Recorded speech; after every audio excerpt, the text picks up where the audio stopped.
Cyberpsychosis is one of the most controversial topics in Cyberpunk. I don't mean controversial in a bad way, I mean it as people are always talking about it, probably because of the anime, and not because of the game's content, like most Cyberpunk 2077 discussion these days. But people are always talking about what causes it, how to treat it, is it the cyberware, or is it something else? Along with the age-old question, why doesn't V get cyberpsychosis? The answer to these questions are actually pretty simple, but the game requires you to put in a lot of effort to figure it out for yourself, and they don't really shove it in your face. So you have to actually think about it and put two and two together all by yourself. But when it comes to the topic of cyberpsychosis, you'll usually get an earful from someone who only saw the Edgerunners anime or only played the game because of the Edgerunners anime, talk about how it's some grand mystery, or it's the cyberware and you need to take immunoblockers regularly, otherwise the cyberware will kill you, which is not actually a thing. In fact, cyberpsychosis doesn't even exist. But I will dive more into that towards the end of the video. The reality of cyberpsychosis is that it's a role-playing game mechanic taken from the tabletop game that was used to limit the amount of cyberware a player's character can have, and then CD Projekt Red turned that into minor side content for the video game. But because of the anime, those people think cyberpsychosis is some bigger thing, when it's really not. It's just a game mechanic turned into side content. But that doesn't mean it's not an interesting topic within the video game world. So for this video, we are going to quickly run through every one of Regina's cyberpsychos, among many others. We are going to talk about who they are, what happened to them, and why they went psycho. Then we will talk about what we found, and find out exactly what causes this cyberpsychosis, because those details are actually very important. Anyways, with all of that out of the way, this is going to be a long video, so grab yourself a snack and preferably a glass of water, and let's go ahead and talk about cyberpsychosis. Matt Liat is a war veteran and a former Militech operative who suffered injuries from stepping on a landmine. He later became a corporate merc and then was fired, causing him to lose his PTSD health insurance, which was the only thing keeping him in possession of all of his marbles. And if that wasn't bad enough, he was then evicted from his place after not being able to make payments. Between having no money, no home, and outdated cyberware, he began to experience cyberpsychosis. He reached out to a doctor to get medicine, but obviously never got it because he began attacking the NCPD, where Regina hires you to stop him. This is probably the most linear, clear, and fully explained timeline out of all of the cyberpsychos in Regina's questline. Lieutenant Lawnmower is an interesting case of cyberpsychosis. I believe it's one of the only instances where the cyberpsycho is fully aware that they are a cyberpsycho. She started to notice that she couldn't turn off her combat implants, as well as noticing an increase in her levels of aggression. She feared that she would lose control and didn't want MaxTac to come after her. So Militech gave her an isolated location where she wouldn't be able to hurt anyone and send Militech operatives to pick her up and take her to a doctor. At least that's what they told her.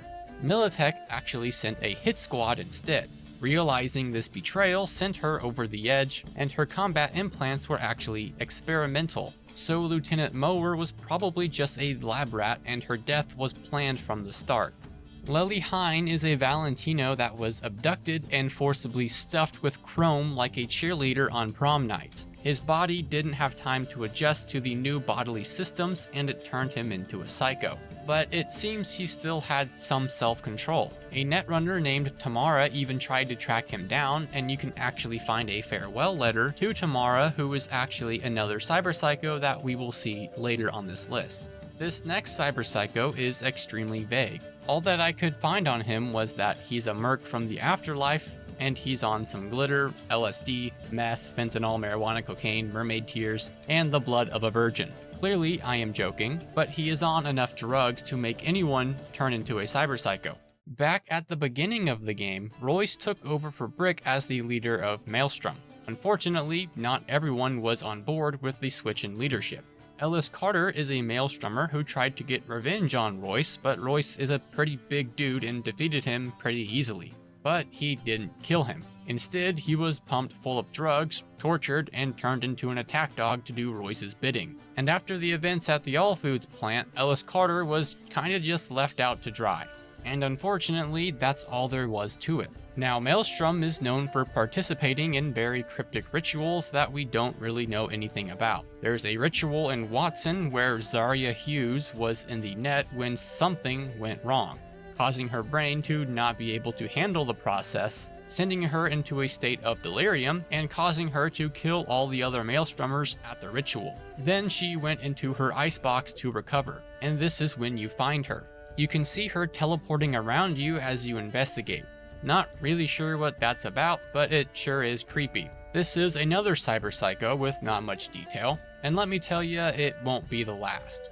Within a Santo Domingo construction site, you can find a man named Chase Coley rocking an exosuit and a giant laser, where he was a construction worker who just snapped and started destroying the place. He has long-standing connections with illegal arms dealers, NCPD, and other shady individuals. Having a history with constant paranoia and always looking over your shoulder can cause even the most sane individuals go crazy. On top of that, the workplace was extremely toxic, and as someone who has worked in an extremely toxic blue-collar job, that can really make you want to commit mass murder, and I'm not even joking. Unless you're the YouTube moderation team, then I am obviously joking. This next cyberpsycho has got to be the most depressing cyberpsycho story out of them all. Russell Green is a paranoid family man. He is 100% convinced that someone will try to kill him, so he decided to take some defensive countermeasures. He set up military drones and automated turrets, along with barbed wire fences all around his house. He invested in a faulty Netrunner chair and tried to create his own ice, but he ended up causing a power outage and it caused his defensive systems to malfunction. Unfortunately, his family ended up coming home and walked right into the trap, and all of them were killed. This would make just about anyone go crazy. Now get a load of this. A few Zeta Tech corpos walk into an auto shop. That's not a joke or anything, because they died. Zeta Tech wanted Gaston Phillips' auto shop, but he wouldn't let that happen, so he mined the place so no one could get in and would kill anyone who tried. That's pretty much it for this one. Not a very entertaining story, but there's 17 of them, so what can you do? And if you haven't caught on, many of these are left open-ended on purpose.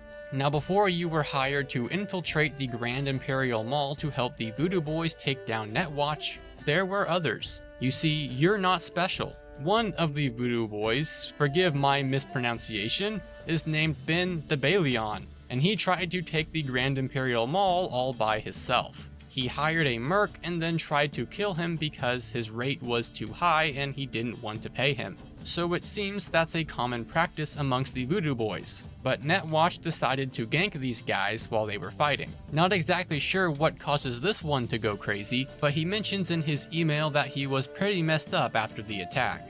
Cedric Muller is your classic case of Corpo lab rat, Biotechnica to be specific. They don't really say what kind of lab rat he was, but he was essentially poisoned and needs neuroblockers. So he got out and tried to make a deal with the scavs to get said neuroblockers, but the scavs tried to take advantage of him and get his chrome, causing him to lose it and start slaughtering them all. Now, some of these cyberpsycho missions aren't explained very well, and it makes this video difficult to make.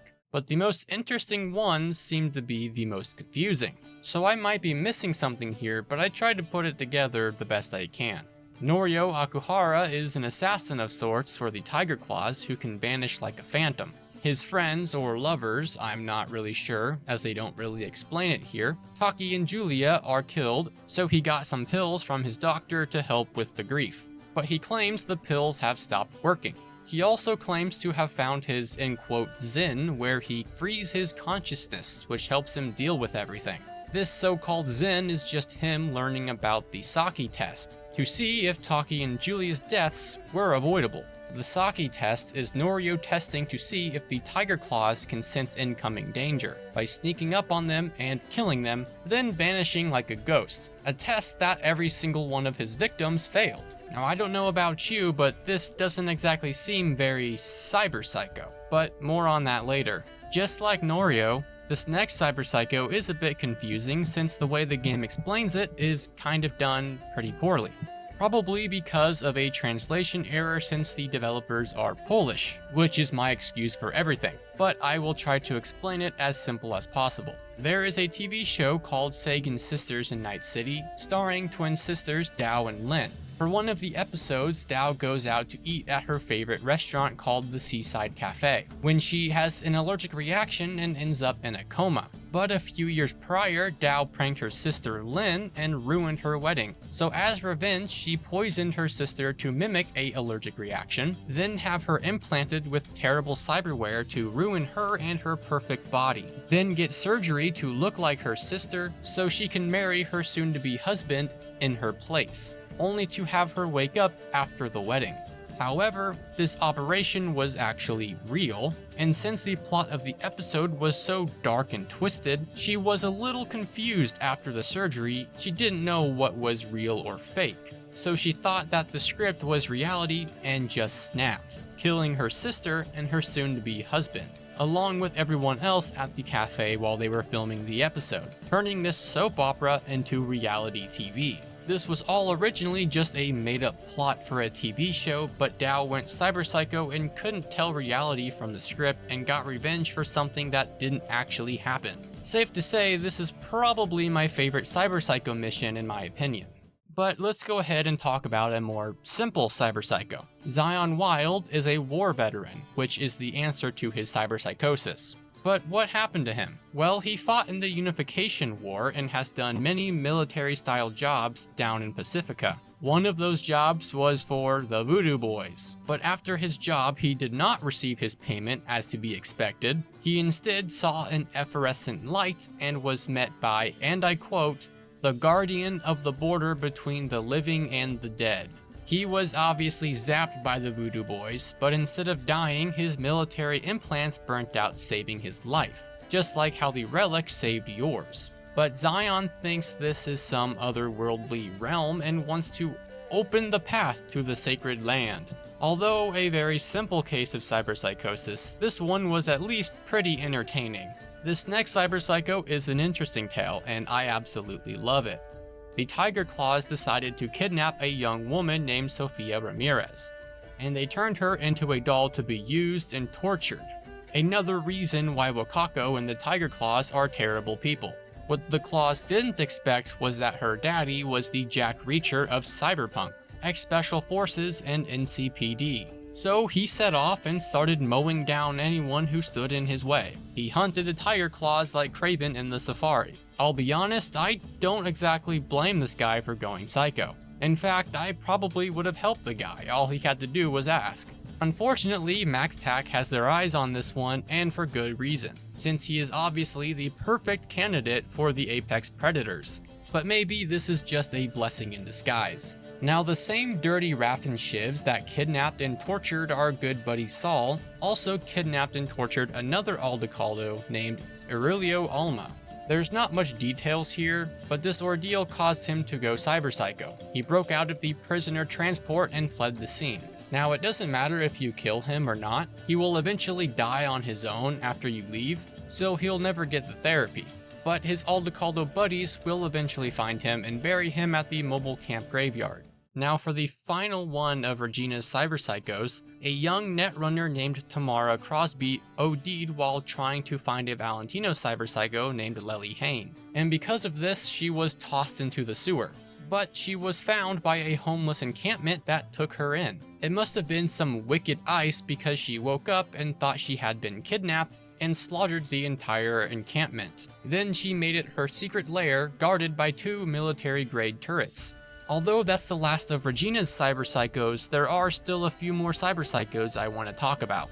There is a gig in Dogtown where a man named Leon Render slaughtered a bunch of people in the Longshore Stacks. However, this man is sick and has been having blackouts. He went to the Longshore Stacks to meet with a man named Jason Foreman. Jason was supposed to help Leon sell off his chrome to the scavs so he could afford treatment for his condition. But the kid tried ripping him off and pulled a gun on him, which caused him to snap. One thing you don't do is rip off and threaten a cyberpsycho, especially one who works for Bargist. Leon Render was raised on the streets, unloved and underappreciated by everyone around him. This caused him to become a violent and aggressive individual, which caught the attention of Kurt Hansen, where he fought for and worked as one of his attack dogs for many years. And of course, it wouldn't be a Cyberpsychosis video without talking about David Martinez. David Martinez was the really cringe anime character that ended up causing CD Projekt Red to ruin Sandevistans. However, he's most known as the really cringe anime character that went cyberpsycho. We see in the first episode, when David was completely disrespecting his mother and everything that she's done for him, she ends up getting gunned down right in front of him due to random gang violence, and the PTSD from the event torments him throughout the entire show. He also watches all of his new friends slowly die one by one. Now that we've covered every wild cyberpsycho in Night City, we can talk about the common denominators. So, what do all of these cyberpsychos have in common? Other than different forms of psychological trauma, absolutely nothing. Cyberpsychos are sick and need serious mental help, and thankfully Night City has a one-eyed fixer that's willing to give it a shot. But first, I want to make note of the tabletop RPG for a second. I know this is the video game and not the board game, and I shouldn't compare the two, but I know someone is going to bring it up either way. But I think this detail can actually help explain it better. In the board game, there was a stat called humanity. The higher the stat, the more cyberware you can have. Cyberpsychosis was simply a mechanic to limit cyberware usage, but you can think of it like this. The less humanity you have, the more susceptible you are to cyberpsychosis, and people who don't have much humanity are directly linked to having pre-existing psychological trauma. But at the end of the day, it's just a game mechanic. So what is cyberpsychosis? Well, that's the neat part. Cyberpsychosis is not a real thing. It does not exist. All these so-called cyberpsychos are all unique cases with their own set of circumstances, usually involving poverty or mental illness, while exaggerating the technology to make it seem like a serious problem, like we see in real life with stuff like AI. These cyberpsychos are just a small minority of people who are also affected by these issues, that just so happen to be violent. There's nothing special about any of them. They are just normal people coping with mental illness. But because of their cybernetic abilities, society classifies them differently. There's no magical tech virus turning people into serial killers. All of the corps and governments of the world label it as cyberpsychosis so they can justify snuffing out those affected while deflecting the blame somewhere else, instead of solving the real and deeper issues. Similarly to the real world's mass shooters and other criminals, which is why Regina wants you to keep them alive. But why did I have to tell the story of 19 different cyberpsychos? It was to demonstrate that none of these people actually have anything in common, that they are all unique cases with their own unique set of circumstances, that cyberpsychosis is just not a real thing. There you have it, that's the full explanation of cyberpsychosis. Feel free to let me know your thoughts, and if you are interested in any more Cyberpunk and other RPG related content, then feel free to subscribe. Anyways, I will see you later, and remember, the media lies.